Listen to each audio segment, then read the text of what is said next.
স্কুলে মৃত কেজি ওয়ানের পড়ুয়া সাকিবের পরিবারের পাশে দাঁড়ালেন বিধায়ক আমিনুল হক লস্কর।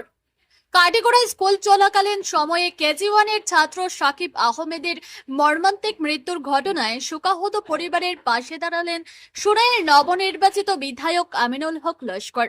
সোমবার তিনি কাটিগড়া দ্বিতীয় খণ্ডে সাকিবের বাড়িতে গিয়ে পরিবারের সদস্যদের সঙ্গে সাক্ষাৎ করেন এবং গভীর সমবেদনা জ্ঞাপন করেন। বিধায়ক সাকিবের বাবা হারিস উদ্দিনের সঙ্গে দীর্ঘক্ষণ কথা বলে পরিবারের বর্তমান পরিস্থিতির খোঁজখবর নেই। পরিবারের সদস্যরা জানান, একমাত্র সন্তানের মৃত্যুতে ভেঙে পড়েছেন সাকিবের মা। শোকের আঘাতে অসুস্থ হয়ে বর্তমানে তিনি শ্রীগৌরী হাসপাতালে চিকিৎসাধীন রয়েছেন।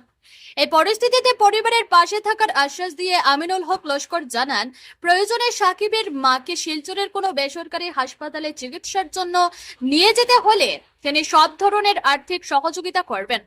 পাশাপাশি তিনি তাৎক্ষণিক সহায়তা হিসেবে কিছু আর্থিক সাহায্য সাকিবের বাবার হাতে তুলে দেন। এ বিষয়ে বিধায়ক বলেন, একজন জনপ্রতিনিধি হিসেবে অসহায় ও শোকাহত পরিবারের পাশে দাঁড়ানো আমার কর্তব্য। তাই সুরাইয়ের বিধায়ক হয়েও তিনি কাটিগড়া সমষ্টিতে এসে খোঁজ নিয়েছেন। এই হৃদয় বিদারক ঘটনার সঠিক তদন্ত হওয়া প্রয়োজন। যদি কারো গাফিলতি থেকে থাকে তাহলে তার বিরুদ্ধে কঠোর ব্যবস্থা নেওয়া উচিত। এদিকে শোকের সময়ে পরিবারের পাশে দাঁড়ানোয় স্থানীয় বাসিন্দারাও বিধায়ক আমিনুল হক লস্করের মানবিক উদ্যোগকে সাধুবাদ জানিয়েছেন। শান্তিটা আর লগে তুমি বড় শান্তি দেয়, বুঝছো তো। আর এই পরিবার দিয়ে আল্লাহ শান্তি না দিলে সেও শান্তি দিয়ে করতে পারতাম না।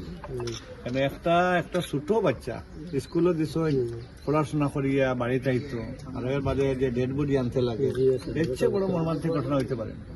ঠিক আছে, সবাই সালাম দিয়া দেখেন, যেখানে এরকম মর্মান্তিক ঘটনা ঘটবো, যে আমি সুনাই সমষ্টির বিধায়ক হতে পারি, কিন্তু আসাম বিধানসভার একজন সদস্য, এই বিধানসভা এলাকা যে কোনো জায়গা যে কোনো সমষ্টির কোনো ঘটনা ঘটলে এটা আমার কর্তব্যের মধ্যে পড়ে খবর নেওয়া। এই কর্তব্য মনে করি আমি আইছি। যেখানে আজকে কাঠিগড়াত ঘটছে এইরকম ঘটনা, যে বড়খোলাতে ঘটে, যে কোন পরিবারে ঘটছে এটা বড় জিনিস আমার কাছে নাই। মানুষের ঘটছে না, হে হিন্দু হোক কি মুসলমান হোক, খ্রিস্টান হোক কি ইসাই হোক, আমি মানুষ হিসাবে, মানুষ প্রতিনিধি হিসাবে আরো মানুষের খবর নেওয়াটা আমার কর্তব্য। আমরা সুপরিচিত ব্যক্তি সদস্য সিনিয়র আমিনুল হক লস্কর।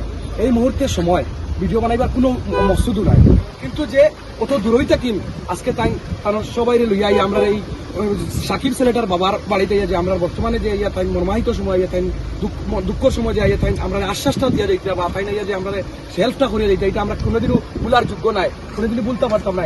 আর আমি এই সাকিবের বাবার সামনে আছেন, কারণ হয়তো আজকে ছেলে আজকে খবরের লাগে তাই মারতে পারে না। আজকে আমি সাকিবের বাবার পরিবারের এক ছেলে হিসাবে, তো আমি এক থানার ভাই হিসাবে আজকে আপনার অসংখ্য অসংখ্য ধন্যবাদ। এই সময়টি আপনি আইয়া আমরা খুশি মনে করি, দুঃখজনক আপনি এই সময়টা আপনি এই করছেন, এটা লাগে ধন্যবাদ দেয়। আর আপনি যেখানে আইসেন, আর আগামীতে যদি আপনার আমরা যতটুকু হেল্প দরকার হয় গরিব পরিবার থেকে আমরা যদি আপনারা ড্র করি, আপনি একটু সাহিত্য সঙ্গীতার হাত মারাই দিবা, এটা আপনার 100 আমার কর্তব্যের মধ্যে পড়ে। এটা আমি খবর নয়, এই যে মর্মান্তিক ঘটনার পরে যে খবর না লইলে কি প্রতিনিধি কর্তব্য হইল, এখানে আপনার ভাল লাগছে, এখানে আইসেন, খুশি হয়েছি। ঠিক আছে,